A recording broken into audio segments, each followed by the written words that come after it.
Hi everyone, in this video I'll show you a typical usage scenario of Terasology's FacadeServer, the project I worked on during Google Summer of Code 2017. FacadeServer is an extension to the Terasology engine, which adds an HTTP and WebSocket server to a dedicated game server, exposing useful features to interact with the game server from a web browser or a mobile device. To get started, we'll set up a server on a freshly created DigitalOcean droplet using a FacadeServer's Docker image. When using the Docker image, Docker itself is the only dependency, so I'm using the Docker DigitalOcean one-click application. When the droplet is ready, I get a shell to it and pull the FacadeServer's Docker image.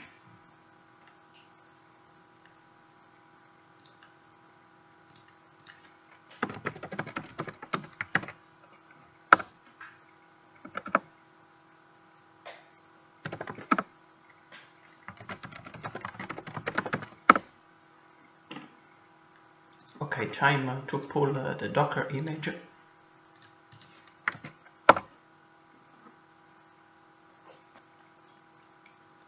Now that the download is completed, we are ready to start the server. To be able to access it from the external world, we need to expose the web server and game server network ports. Additionally, I'm using the -D switch to start it in background so that I can later leave the SSH session without stopping the server.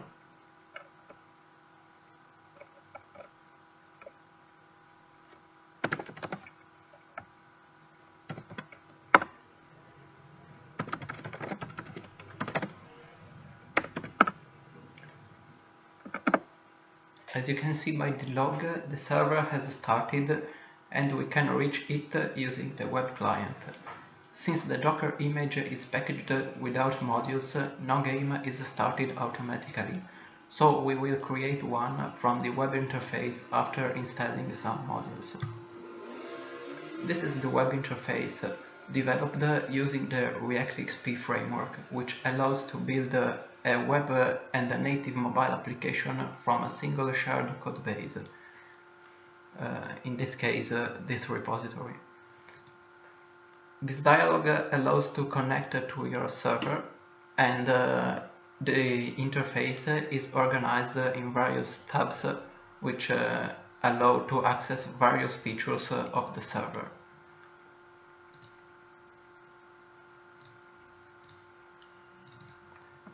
First of all, let's have a look at how administrative permissions are managed. The authentication for the web interface uses the same public and private key system of the Terasology client-server TCP protocol. So to authenticate to the server, you need a client identity certificate, which is generated when you connect with the regular game client and is saved in the client's configuration. So as you can read here, until the first user connects using the game client, the access to administrative features is public. Now let's install some modules. For example, I'm installing the Builder Sample Gameplay and Core Gameplay modules.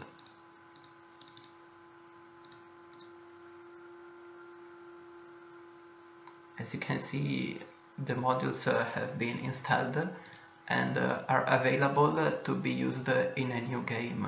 In this dialog, besides selecting which modules to enable, we can specify the name of the new save game, the word generator to use, and the seed to be used for random generation. As you can see, the game is now showing in the list, but before starting it, I change another setting, the server message of the day, which is shown to the players as soon as they join the server.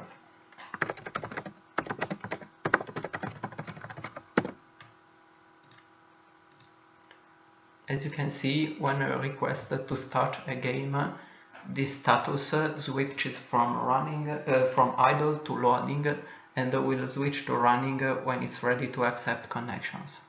In the meantime, let's switch to the game client and prepare it to connect.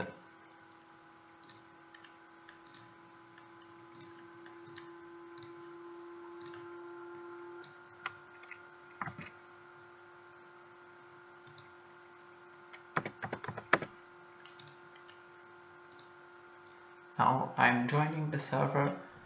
As you can see, the web interface shows that my client has connected. Here you can see the web interface to the in-game console. This is the message of the day we set before. So for example, if I type a message in the in-game chat, it is reported to the console in the web application tool. Now let's log out from the game client and try to shut down the server. As you can see, we are not allowed to do this action.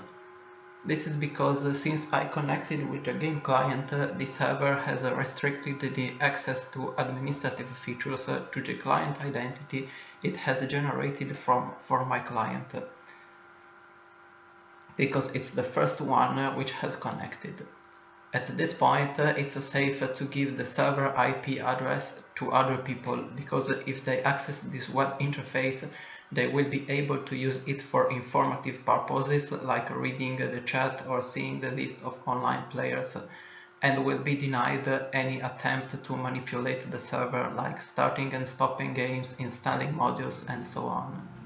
Also, next users which connects using the game client won't be automatically added to the admin list because it's no longer empty.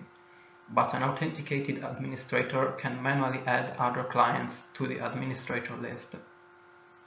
Now, to authenticate using the web interface, I need a way to transfer the identity generated by the server for my client to the web client.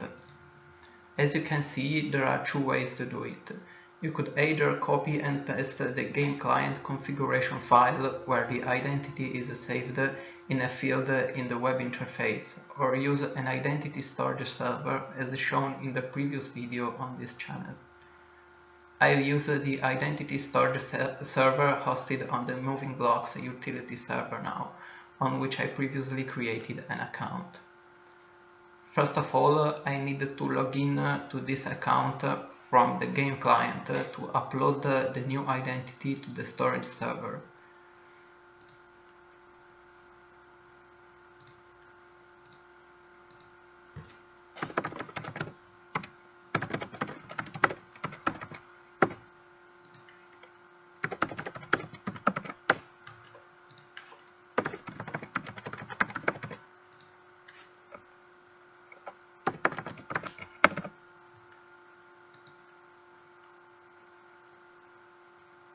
As you can see, as soon as the login is completed, the identities are automatically synchronized. The identity which has been uploaded is in fact the one generated by our game server. Now the public and private certificates are saved both in the client configuration file and in my account on the identity storage server.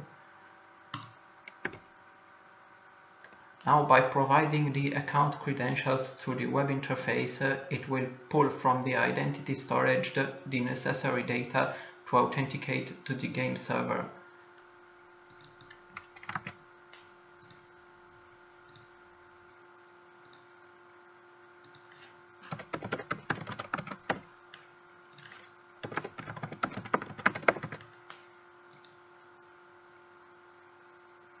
As you can see, now we are authenticated and we have access to administrative features like stopping this game.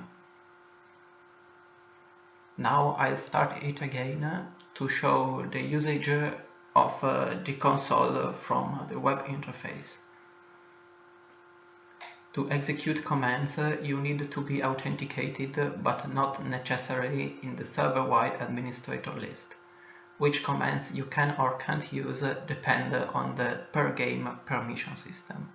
Here is an example of running the help command, which shows all the available console commands. And here is an example of a simple say command which sends a message to all the connected users, both via this web interface and via the normal game client. Finally, here you can see the same client application built and running as a native Android application. In the beginning of the video I said that the front-end application is built with the React XP framework, which works as an abstraction layer on top of React.js and React Native. In fact, this mobile version is built from the same codebase of the web version, with the exception of a few platform-specific files which apply the slightly different layouts and has the same features. To summarize, I developed and demonstrated in this video a web and mobile application to interact with servers of the Terasology open source game. For example, you can install modules, start and stop the game server, switch between multiple save games and chat with the connected players. You can try it out with a ready-to-use Docker image of the latest version, and to report issues, view the source code or submit contributions, you can use the GitHub repositories. All the relevant links are in the video description. Goodbye and thanks for watching.